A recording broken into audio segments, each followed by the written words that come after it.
Hi everyone, good morning. तो भाई आज सबसे पहले शुरुआत हो रही है माधव के स्नान से। तो माधव जी ने गरम गरम पानी में स्नान कर लिया है। अब जल्दी से उन्हें लगा देते हैं थोड़ा सा देसी घी और जल्दी से माधव को तैयार करके सबसे पहले माधव को नाश्ता खिला देते हैं, क्योंकि बच्चों को जल्दी भूख लग जाती है ना। माधव, आपको भूख लगी है ना। और माधव को नाश्ता देने के बाद मैं सबसे पहले करूँगी आज गऊ की पूजा, क्योंकि आज है गोपाष्टमी। तो वैसे तो गऊ के लिए पेड़े लाए जाते हैं, लेकिन अगर पेड़े नहीं हो तो आप बर्फ़ी से भी पेड़े बना सकते हैं। तो मैंने बर्फ़ी से ही पेड़े को थोड़ा सा गोल गोल करके उसको बना लिए थे। तो आपको लेने हैं 8 पेड़े। 8 पेड़े ले लीजिए, या बर्फ़ी हो ना तो इससे ऐसे गोल गोल कर लेना, तो वो भी पेड़ों की शेप में बन जाते हैं। तो मैंने तो ऐसे ही बना लिए थे आज, क्योंकि रात को हम लगन में से लेट आए थे तो मैं नहीं ला पाई थी। तो मैंने इस तरह से 8 पेड़े बना लिए थे। तो अब देखिए हमें थाली में क्या क्या रखना है। इस तरीके से हमें ये रखने हैं सबसे पहले 8 पेड़े। तो मैंने ये रख लिए हैं। उसके बाद रखनी है हमें चने की दाल, साथ में रखना है गुड़, और मैंने पानी में थोड़ा सा कच्चा दूध डाल लिया है, जिससे गाय के पैर और गाय का खूंटा सिलाया जाएगा।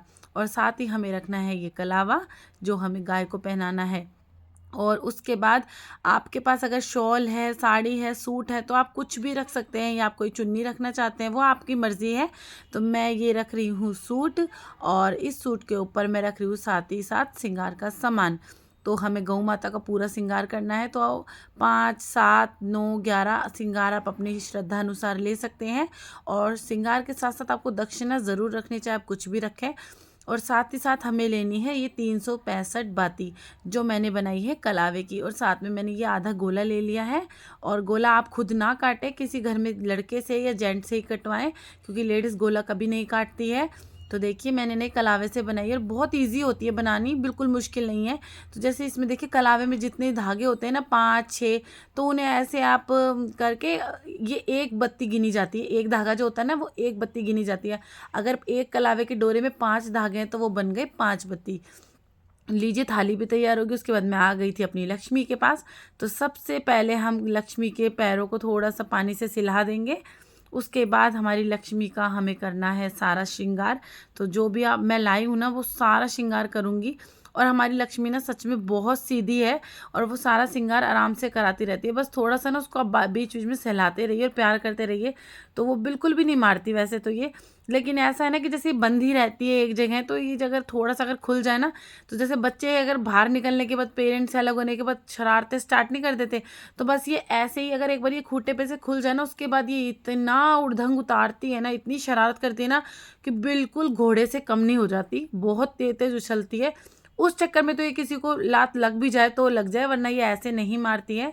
उसके बाद देखिए जो भी आप उड़ा रहे हैं ना, वो आप कपड़ा भी उसको ज़रूर उड़ाए गाय को। तो मैंने गाय माता का सारा श्रृंगार कर दिया है, और अब मैंने उसको ये चुन्नी भी उड़ा दी है। साथ ही साथ कलावा ज़रूर पहनाएंगे, तो मैंने कलावा भी पहना दिया है। और अब हम ये बत्ती जो हमने बनाई थी ना, हम इन्हें प्रज्वलित कर लेंगे। उसके बाद हम गौ माता की उतारेंगे आरती, क्योंकि आज है गोपाष्टमी, और कहा जाता है कि गाय में 36 करोड़ देवता होते हैं। तो आज सभी देवताओं की पूजा हो रही है। ये तो हमारी लक्ष्मी के स्वरूप में सभी देवताओं की मैं आरती उतार रही हूँ। और देखिए मुझे ना डर ये लग रहा था कहीं लक्ष्मी ये ना सोचे आज ये क्या कर रही है, और सीधा आए और आके मेरे से बस एक बार में ही पूछ ले। तो मुझे डर भी लग रहा था। उसके बाद कहीं साइड में आप रख दीजिए, ताकि गाय उसमें मुंह ना लगा दे, कहीं मुंह ना जल जाए उसका। तो मैंने ऐसे साइड में रख दिया था।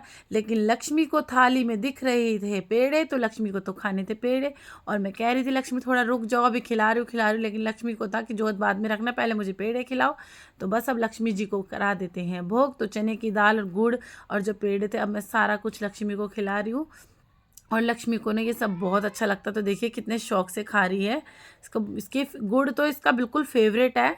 अगर मैं गुड़ का कुछ भी बना के लाती हूँ, या सुबह रोटी में जो गुड़ रख के खिलाती हूँ ना, तो बहुत खुश होकर खा लेती है। और देखिए कैसे मज़े से खा रही है ना, क्योंकि ये सब कुछ इसका फेवरेट है। और आज इसका काजल ना इसने थोड़ा सा फैलवा लिया था, एकदम से हिल गई थी ना, तो मेरे हाथ से फैल गया था। और बिंदी वगैरह तो अच्छे से लगवा ली थी। साथ ही साथ मैंने इसके आगे वाले जो 2 पैर हैं उन पर मेहंदी भी लगा दी थी, वो भी अच्छे से लगा ली थी। हमारी लक्ष्मी का ये श्रृंगार बड़े शौक से कराती है, तो बहुत अच्छा भी लगता है। इसकी पूजा करते हैं ना तो डर भी नहीं लगता, क्योंकि ऐसे मारती भी नहीं है। चाहे आप इसके कितने ही पैरों को हाथ लगाओ, या इसको बस इसको थोड़ा सा बीच में सहलाते रहोगे ना, तो इसको लगेगा कि हाँ देखिए इस तरह से इसको सहलाती रहूँगी ना, तो इसको लगेगा कि हाँ मेरे मेरे को सहला रही है, मुझे लाड कर रही, तो कुछ भी नहीं कहेगी। और लीजिए लक्ष्मी ने भोग भी लगा लिया है। तो अब सबसे पहले हमें करनी है अब लक्ष्मी जी की परिक्रमा। तो गौ माता की परिक्रमा भी करेंगे, वो आप अपने हिसाब से कर सकते हैं। अगर आपका मन है 5, 7, 9, 11, 21, 51 जितनी भी आपका मन है आप उतनी कर सकते हैं। तो भाई एक तो यहाँ पे थोड़ा सा स्पेस कम था और इसलिए मैं ना कम ही लगाऊंगी। और भले ही लक्ष्मी मुझे पता है नहीं मारती है, लेकिन फिर भी भाई नहीं पता कुछ भी क्या हो जाए, इसलिए थोड़ा सा मुझे डर लग रहा था। तो मैंने ज़्यादा परिक्रमा नहीं लगाई, मैंने ना 7 ही परिक्रमा लगाई थी। और जो पानी बचा था वो गाय का खूंटा सिला दिया है और जोत भी जला के मैंने ना साइड में रख दी थी। और आपको ना जैसे गोले के नीचे कोई दीवा रख देना, ज़मीन में मत रखना। तो देखिए 365 जोत मैं इसलिए जलाती हूँ या इसलिए जलाई जाती हैं ये, क्योंकि हम रोज़ तो गौ माता की पूजा करते नहीं हैं। तो भाई हम एक ही दिन करते हैं, तो भगवान हम ये मान के चलाते हैं कि भगवान हमारी भाई साल भर के नाम की हमने एक ही दिन पूजा कर ली है। तो देखिए अब मैं लगा रही हूँ परिक्रमा। और हमेशा जब आप गौ माता की परिक्रमा लगाएं या कार्तिक महीने में आप कोई भी पूजा करें ना, तो आप हमेशा ये बोलते हुए ज़रूर करें, इससे आपको बहुत फल मिलता है। तो आपको क्या कहना है? श्री कृष्ण गोविंद हरे मुरारी, हे नाथ नारायण वासुदेवा।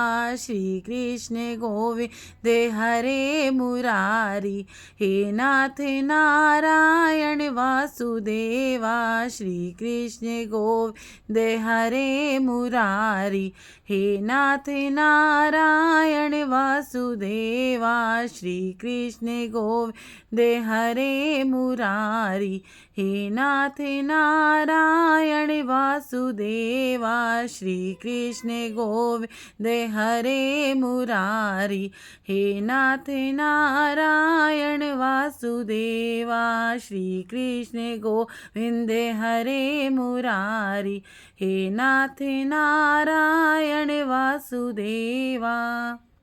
तो आपको ये बोलते बोलते ही परिक्रमा लगानी है। उसके बाद आपको गौ माता के पैर छूनी है, क्षमा याचना मांग लेनी चाहिए अगर हमारे से तो इस पूजा में अगर हमसे कोई गलती हो तो उसे क्षमा करें। तो आज तो हमने कर ली है गोपाष्टमी थी तो गौ माता की पूजा, कल हमें करनी है आंवला नवमी की पूजा। तो कल फिर मिलेंगे न्यू व्लॉग में। अगर व्लॉग अच्छा लगा तो लाइक करना, फिर मिलेंगे, बाय।